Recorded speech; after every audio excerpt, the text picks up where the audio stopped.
good. It's always exciting. There's always butterflies in the stomach when you know that the first game is coming up on 26th, and we're starting the season, and so it is exciting. And I'm still in quarantine actually.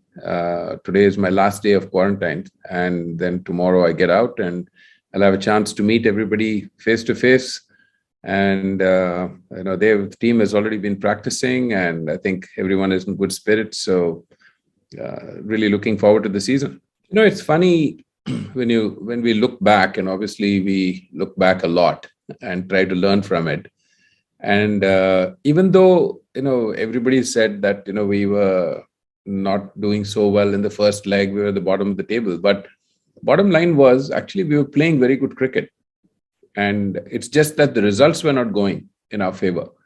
For example, we won the first game, and the second game against Mumbai Indians, we got them for 150 or something.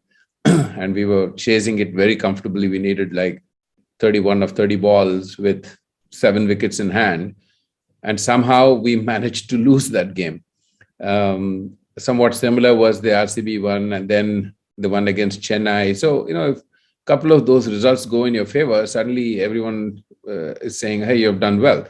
So the learning from that is, you can't be always only focused on results and be judged based on that. But, you just have to follow the process and make sure, try and understand honestly whether the team is playing well. But the fact remains that, as you said, in the first half, when the first half had to be paused after exactly 7 games, I mean, we had won 2 and lost 5. So that's not a great situation to be in. And, one had to really, figure out ways to turn it around. But, I think in the second half, what happened was that, I had a little bit of a chat with the team. I usually don't. And the only comment I made was that when we assembled in Abu Dhabi and we were about to start the second half, I said, if we look at this as a 7-game season, a fresh season, I mean, there's been a big gap between the first half and the second half. I mean, the first half stopped in April and we were assembling again in October. So I said, if we think of, there's been a big gap. So if we think of this as a 7-game season and we realize that we have to win 5 out of 7 to qualify for the playoffs and go with a very positive attitude and try to do our best, then there's a very good chance that we'll make the playoffs. But if we think that we are playing the 8th game and the first 7, we are at the bottom of the table, and think of it that way, how do we move up the table, etc., then I said the demons will start coming and haunting us. So I think everybody kind of took the same attitude, took that to heart. And the coach also had a very refreshing way of looking at it, and back this whole theory of how we look at it in a positive way. And yeah, I think everyone believed that actually we had played very good cricket. Some of the results didn't go in our favor, but now we just we need a little bit of the rub of the green and things to kind of work in our favor, and suddenly it started happening. So that's kind of how I would put it.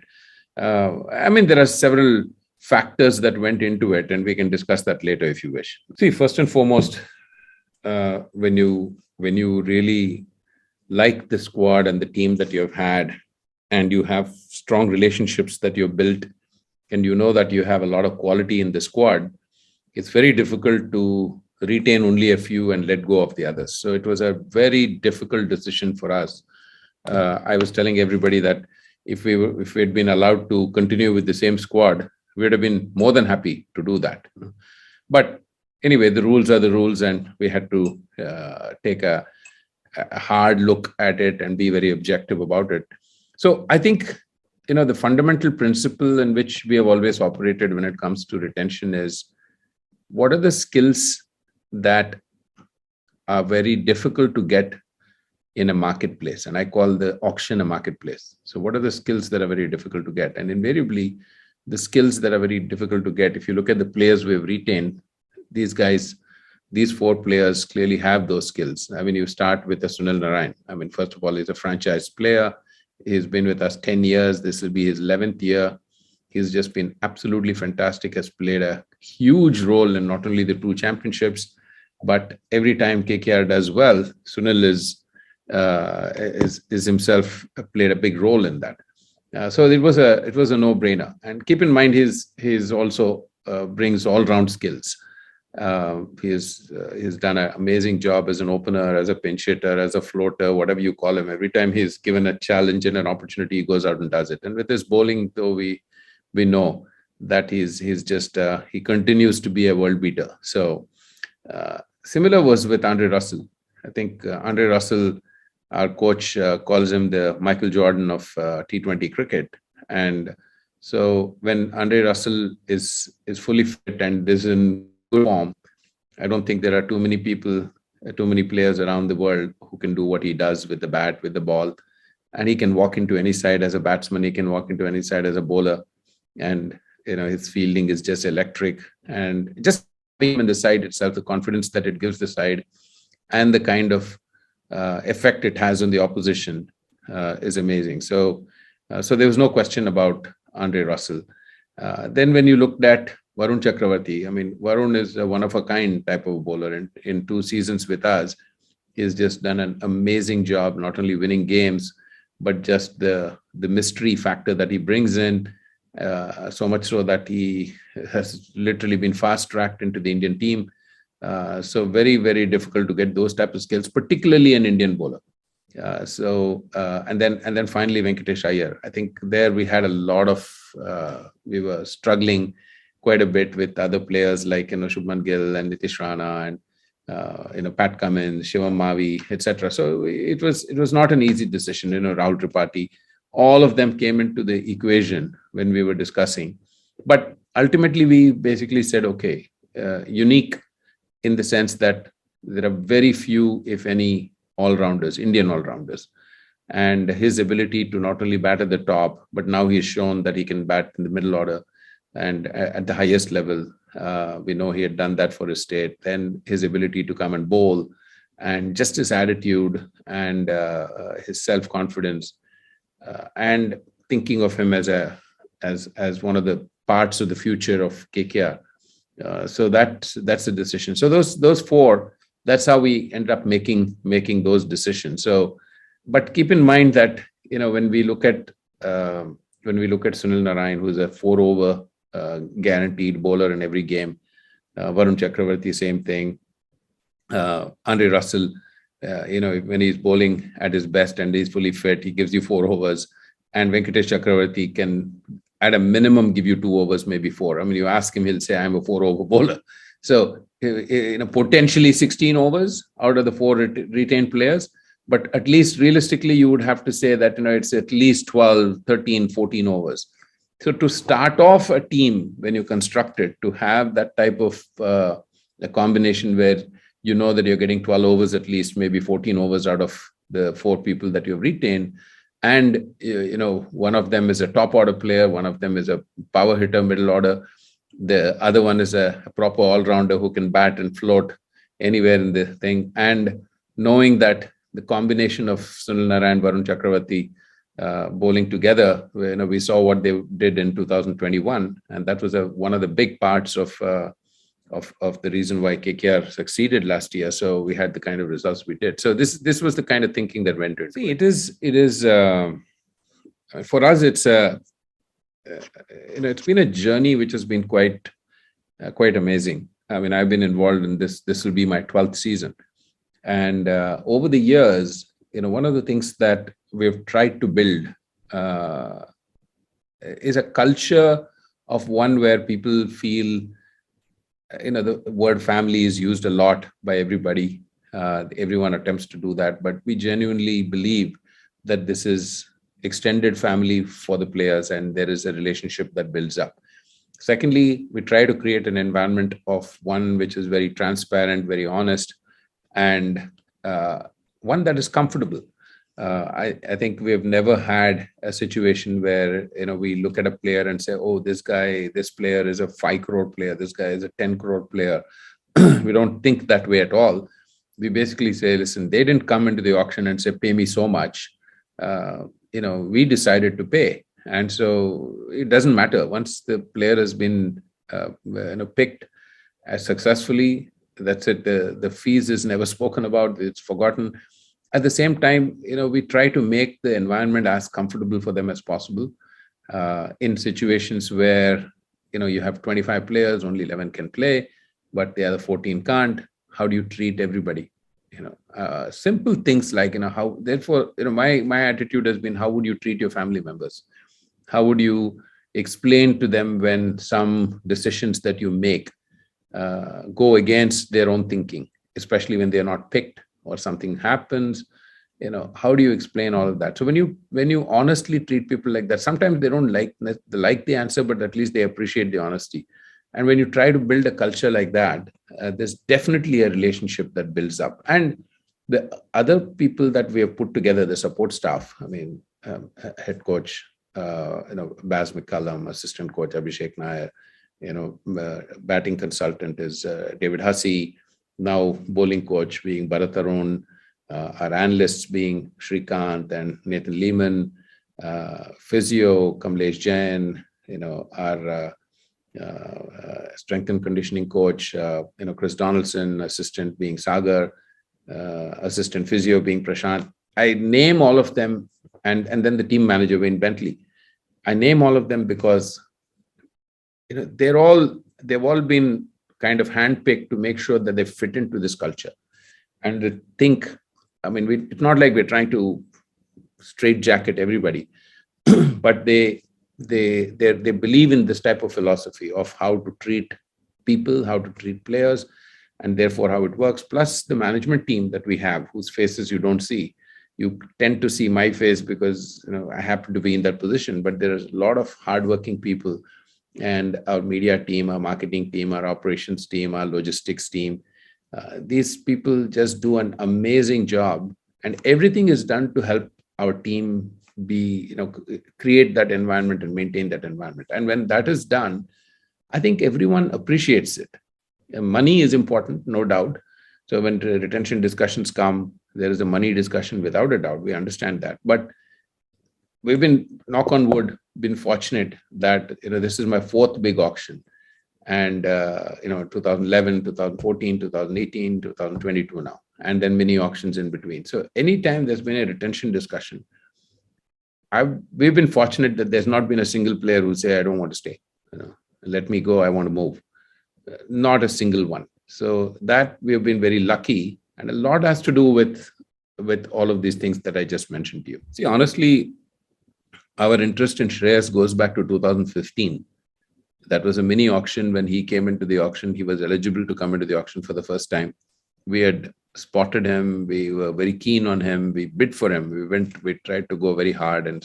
But we lost out to Delhi, and credit to Delhi for getting him. But from that time, we were always interested. Of course, there was no option of getting him because he was with Delhi. He was retained by Delhi. And so there was no opportunity.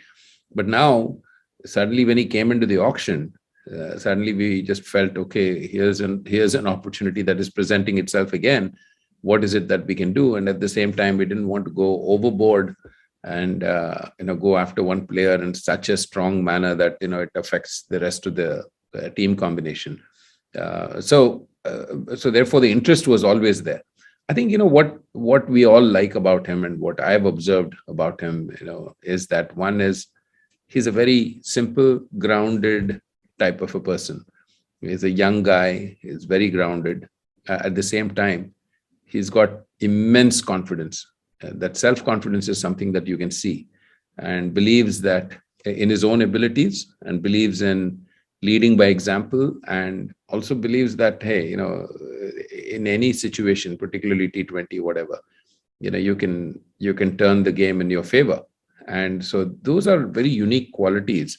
And whatever we have seen also from a leadership standpoint, when he was given opportunities to lead the side, he is just shown that he's someone who really likes to lead by example, tactically very sound. But most important is to be able to show people what his attitude is, and lead them in that fashion where people tend to follow him. So for us, when he came into the auction, we said, it'll be brilliant if we can get him. And we felt very fortunate that we got him. And so there was no debate at all. Although there were a few considerations and options. I jokingly tell people that we have the white ball and the red ball captains of Australia in our side. And we also have Ajinkya Rahane, who has so successfully led franchise cricket as well as Indian cricket. And such a seasoned, grounded, humble man, that is fantastic to see. Then you have other options also. Someone like Nitish Rana, who has led his state side, who has shown a lot of leadership qualities. Andre Russell, of course, will tell you that he has led Jamaica, and Sunil Narayan, who's fantastic, is probably one of the brightest cricket minds that I've at least come across. When you have conversations, you understand how good he is in what he does. So there are a lot of interesting options in there, but so it was we're very fortunate that we not only got him, but now that he is leading us, we see this as a very long-term journey. And it's terrific for him also that he's got this supporting cast around him on the field. Off the field, of course, head coach is there, McCallum and, Abhishek Nair, David Hussey, Bharat Arun, who bring immense experience, tons and tons of experience at the highest level. And to have all of these players, the leadership group around him, I think it's going to be a really, really good situation. So, but at the end of the day, he's his own man, and it's his team now. And so we basically have full faith and trust in him and say, listen, we are all here to back you. And so let's hope that we'll have a terrific season to start with, and this journey begins on a very positive note. See, I think they're both professionals, and we've had Pat Cummins in our setup before. He's a world-class player. So is Aaron Finch. So is Rahane. The point is that I think the way they will position themselves with Shreyas is to say, hey, we're around. If you need us for anything, we're there. But, they all recognize that there is one person, and he's the captain and he's the leader of the team. So he'll have his own ideas. He'll have his own instincts and, on what to do. But if there are situations during the game when Shreyas needs a quick opinion from someone, it's fantastic to have this quality of people around him, and just to have a quick word and say, what do you think? I assume he would do those types of things, both on and off the field, frankly. And, a lot of conversations do happen off the field, apart from the coaches, to have the leadership group around, have informal chats, maybe over coffee, maybe over breakfast. What would you do type of thing? I'm sure he'll pick their brains and try to benefit from the wealth of experience they bring.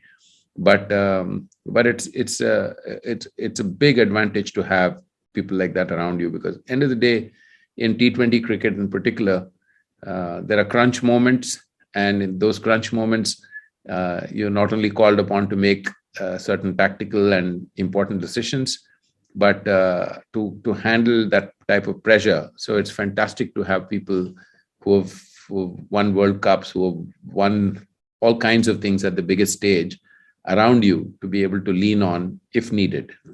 See, I like to say that what we have done this year, although it's a new squad, new 3-year cycle that is starting, that what we have done represents continuity and change. Continuity because, as we discussed, the 4 players that we have retained, Sunil Narayan, Andre Russell, Varun Chakravarti, Venkatesh Iyer.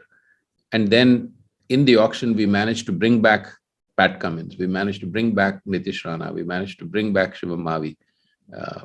Sheldon Jackson is back. Rinku Singh, who was part of us, is back. So there is a lot of continuity to what we are doing, because I would venture to say I don't get involved in deciding on the playing 11, etc. The captain and coach make those decisions along with the think tank. But I would imagine that there will be at least 7 or 8 of the names that I gave you who will be in the starting 11. So if that is the case, even for example, even at Tim Saudi, he was with us last year, we brought him back. So if that is the case, that represents continuity. And so in terms of the thought process around the philosophy of how the coach wants the team to play, and the aggression and the freedom that he gives them. Everyone understands that. Now you also have change, because now suddenly you have a Shreyas Iyer in the mix, which is brilliant. You have a Rahane in the mix. You have a Umesh Yadav in the mix, and you have some of the newer players who have come, Aaron Finch and Sam Billings, and it's brilliant. Mohammad, Nabi, who's another outstanding world-class all-rounder. We're very fortunate to be able to get him, Chamika Karunaratne, that we got. And if you look at some of the other youngsters, so it's that freshness that's coming in, and new ideas that will also come, new energy that will come. But for each of them, the sentiments they've expressed after we picked them in the auction. I mean, the ones that we had who came back are like, fantastic, it's great to be back home. The new ones who are coming in, their sentiments are, we've heard so much about KKR and the franchise, and how well it's run, and how you take care of people, and the legacy of success that it has had. It is fantastic for us to be part of it. So I think that energy, the existing group of people who are there will carry it forward, and the new people who are coming in will bring that. So it's a beautiful blend of everything. In fact, Bharat Tarun is our new addition to the support staff. Otherwise, we've had everybody the same. Mikalam and Hasi and Abhishek Nair and Shrikant and Nathan Lehman and Wayne Bentley. James Foster, I forgot to mention James Foster. He's our fielding coach. And he's been with us 2 years. This is his third year. So there's a lot of continuity to what we're doing. And there is some freshness and change as well, I think the combination of that will hopefully work out really well for us. It's always a factor, because the fans play such an important role. I mean, without the fans, frankly, there is no league, there's no franchise, and the games and all those types of things just take on a very different type of flavor. So we have been fortunate, we've been blessed to get we perhaps have the biggest fan base, because not only in terms of the following that we have on all the platforms and our fan club and all that, but even, we've had the biggest stadium in the country, and game after game, year after year, you fill it up and don't have even a single seat that's available for anyone. All other stadiums appear full wherever we go, but the capacities are 25,000, 28,000, 32,000. And in several cases, we have seen they're not able to have a sellout. And whereas for us, every single game is a sellout. And that just shows the kind of how the whole city and the state and Eden Gardens and that whole madness of Kolkata, how emotional they are, and how they follow us. And when we won the championships twice, we were given a felicitation there by the chief minister. And when we go there, open bus, on a hot day, there must have been 4-5 lakh people on the streets. It's just absolutely crazy. And so we are very blessed and fortunate. And so we'll miss that big time. And not being able to play in Kolkata over the last, this is the third year where we haven't been able to play. It's unfortunate, but that's the reality of what it is. Hopefully everything will go well this year, and this COVID thing will settle down, so we can get back to our normal business of playing at home and away and all that, and play games in Eden Gardens. And that'll be a momentous occasion, I can tell you that, when we play our first game back there, hopefully in 2023. It'll be unbelievable. I can just sense it even now. So not having those fans is tough, but we have been very creative. The team has been very creative in virtually engaging the fans, even though they are not physically here. But hopefully there'll be some capacity that they're opening up for spectators to come. And I know our fans will line up to buy tickets and make it to Mumbai, because we are very fortunate that we are one of the teams who has a pan-India following, not just a Kolkata following. So even though we're playing in Mumbai, I do expect that there'll be quite a few people, quite a few fans of us who would be very keen to come and watch the games live. So we're really looking forward to that. But that's the reality of it. Everyone has accepted it. So we just deal with it and hope that 23 will be a clean slate and a fresh start to play in Kolkata again. See, the expectations are always around wanting to really play good cricket and be very competitive. What I mean by good cricket is that what the coach always talks about and what the franchise believes in is that you always want to be a contender. You realize that it is when you win a championship. First time we won the championship, the first thing that came to my mind was the realization of how difficult it is to win a championship. Whether it is 8 teams and now it's 10 teams, how difficult it is. Everything needs to go. You need that rub of the green at the right stages. I mean, see, we went to the final last year. I mean, we've been to 3 finals. If you include Champions League, we've gone to 4 finals. We went to the Champions League final as well. So we've been to 4 finals, which is a lot. And then when you think about it, how do you stay? What do I mean by saying that expectations are to be competitive? Which means that we start off by saying that we need to be in the playoffs, because once you're in the playoffs, then any team who are qualified for the playoff, the top 4, regardless of what is their ranking, has a shot at the championship. So we need to be in the playoffs. So what does it take to be in the playoffs? So our planning and our thinking starts off like that. It's everybody says, yes, we had to win the championship, of course. And people have slogans around it also, but that's okay. But see, the thing is, you can't start a season by saying that I want to win the championship. Yes, that goal is there for everybody. But what are the steps that you need to take? And I think the most important step is to be in the playoffs. And in the 11 years that I've been involved, we've qualified for the playoffs 8 times. So, and the other 3 times that we missed, at least 2 times now and once before, we missed it. We've tied for the 4th place, but we missed it by run rate, which means that you're always competitive. And once you're competitive and you're in the playoffs, then you give yourself a chance to win the championship. So that is the expectation this year as well. It's no different. And, we're very excited about the squad that we have and the skills we have and the options that we have there and the attitude and the energy that has come from having made the finals last year. I think, we were 1 game away from the final in 2018. And 2019 and 20, we were tied for the 4th spot, but we missed out by run rate. So we're always there or thereabouts. And to cross that final threshold will need a little bit more of a, call it the rub of the green, or a little bit more of a special effort. But we'll deal with that. But first and foremost is to qualify for the playoffs. So that's the expectation of the season. And I think everybody is extremely optimistic about it. So let's hope that it all pans out well. Well, the dynamics does change. We've experienced this already in 2011 when there were 10 teams. First of all, the format itself is a little different, as you know. We play 5 teams twice and 4 teams once. And so that changes the dynamics a little bit, and it's a little bit of a luck of the draw on how it all works out. But that's okay. I think what happens, though, is that the player pool was pretty much the same. And there was fewer players also, because some of them chose not to come in, even in the auction. So therefore, everybody had to fight hard to build their squad.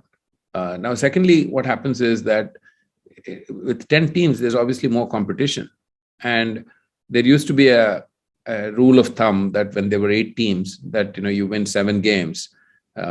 There's a very good chance, if your run rate is decent, that you'll make at least the 4th spot. So you'll be in the top 4. That'll be interesting to see how it plays out now with 10 teams. My gut feel is that you might need to win 8 games to be in the top 4. But you have more opportunities also of winning, because, yes, there are different types of teams that you play and different oppositions. So everyone has the equal opportunity to do that. So dynamics will definitely change, but it'll be interesting. There's no doubt that it'll be interesting. Secret behind it. I don't know what it is, I don't know whether there's a secret behind it, but see, I think at my level, personally speaking, it's about the excitement and the enjoyment of waking up every day and still being very excited. This is my 12th year. Somebody sent me a note before the auction saying that, do you realize that in the entire IPL in the IPL ecosystem, including IPL, BCCI, all the franchises put together, you have the longest tenure. And I said, well, I don't know if that's a good thing or a bad thing. People say that every 10 years you should reinvent yourself. But, for me personally, as long as I'm waking up every day with the same level of excitement and the enjoyment of it. And like I told you at the beginning of the interview that, you asked me, how do I feel? I still feel nervous. I feel butterflies in my stomach as the season comes closer and before the first game. There's no doubt that there'll be some very positive energy, but yet there'll be nervousness. As long as that is there, that is just an indication always that you're enjoying it. And I've enjoyed that thoroughly. And, there are, things keep changing, not just on the cricketing side, on the business side of things. So to stay ahead of it and to be creative and to have built a team that's a highly capable team. And I tell people that, they all do all the hard work and they make me look good. But this is a team that I've put together, and they've stayed with us for such a long time that they've all matured into really solid professionals who know exactly what they're doing, and they do it better than most. So it's exciting. As long as that excitement is there, that passion is there, I think the energy will continue to be there. So that's the only thing I can think of. I don't know whether there's any kind of a secret behind it, but that's the only thing that I can say. It's become clearly one of the most successful sporting leagues in the world. It has attracted the attention of everyone around the world. You've seen the kind of interest that it generated when the 2 new teams were to be added. And the brand has gone from strength to strength.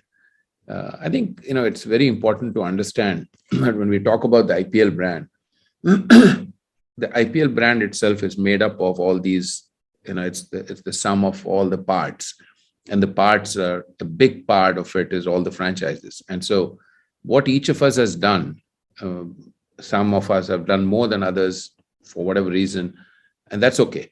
But what each of us have done has contributed big time for the growth of the IPL brand. And that is absolutely fantastic to see.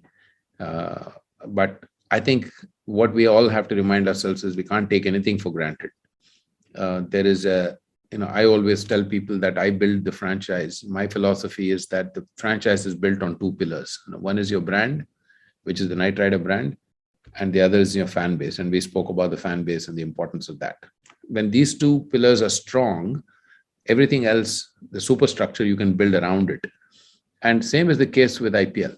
So we have to keep thinking about how do we increase our fan base? How do we engage the fans at a league level? Franchises do their own thing, but at a league level, how do we do it? How do we create those relationships with brands? How do we create those partnerships which will allow this game to be socialized even more strongly than it is right now? Because, as you know, the younger generation today, they have so many options. I mean, when I was their age, my kids, when I was their age, for me, cricket was the only thing, to be honest, in India. But now they have multiple options. There are multiple games. There's electronic stuff that's come in, e-games, and you name it.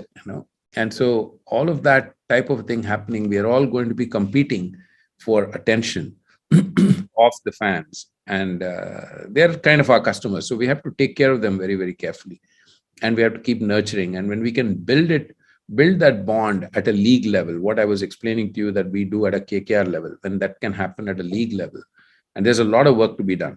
I don't think we've done enough. We've basically scratched the surface, maybe. When we can do that, this has the potential to become even bigger than we all imagine. It's big enough now, but it can become even bigger than we all imagine. And I think that will require a concerted effort. It will require all the stakeholders to come together and pull their weight and lend their shoulder to the wheel, and then this can. It's been 15 years. It's amazing. It's an amazing journey.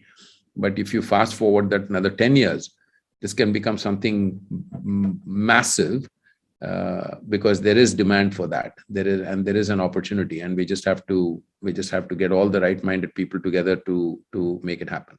At the end of the day, you have to understand that it's a combination.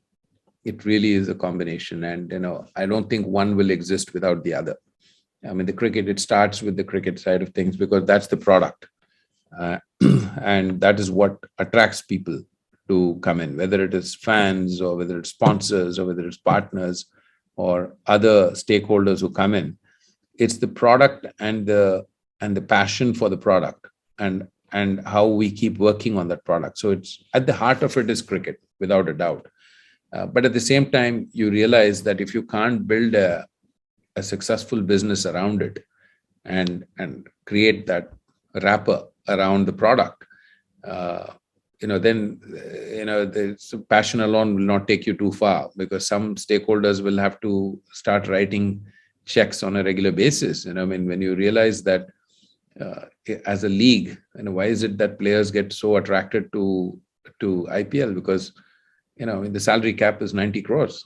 I mean, that's a significant amount of money. I mean, the constant question that I get from several of my friends is, oh, you bought this player for so much, does the whole thing go to the player? That's the first question they ask. And then they say, but is it for 1 year? Is it for 3 years? So when you answer those questions, they're like, wow, I mean, the highest paid player, went for 15 plus crores. And so to make 15 plus crores in a period of 60 days, it's quite amazing. But unless there is a proper business around it, you can't afford to keep doing that day in and day out. And so the business cannot, I mean, you can't separate the two and say, is it only cricket or is it business? It has to work hand in hand. The business has to grow, and it'll only grow on the foundation of the product. So we have to keep working on the product to make it even more attractive. And how do we innovate? How do we create that excitement and recreating that excitement around the product? And at the same time, keep working on the business model and investing in that for growth. And unless you do it in a combination, one or the other will not make it work. So it's an exciting business to build. I think at the same time, the product is at the heart of it. Not really. I think we've covered a lot of ground. I think it's fantastic that in many ways, even during this pandemic and everything else, that BCCI and IPL and all of us joined hands to make sure that the tournament went on. In spite of some of the hiccups in 2020, we had to take it to UAE, worked fine. And in 2021, we decided that, hey, we'll bring it back to India. Things seem to be settling down. But then the first half, we were traveling and airports and flights and whatnot. And suddenly we realized that this COVID was still quite lethal. So they had to press the pause button. But to the credit of everybody, to be able to find another window, go back to UAE and finish it was a huge accomplishment. And now to bring it back to India, but yet find a model where, Greater Mumbai, Pune combination, where we don't have to take flights and go to airports and still maintain our bubble and manage the health and safety of everyone. I think it's been a huge accomplishment. It would have been easy to say, hey, let's just wait until everything goes away and then we'll come back. It's been a huge accomplishment to keep the IPL fire burning. And also a big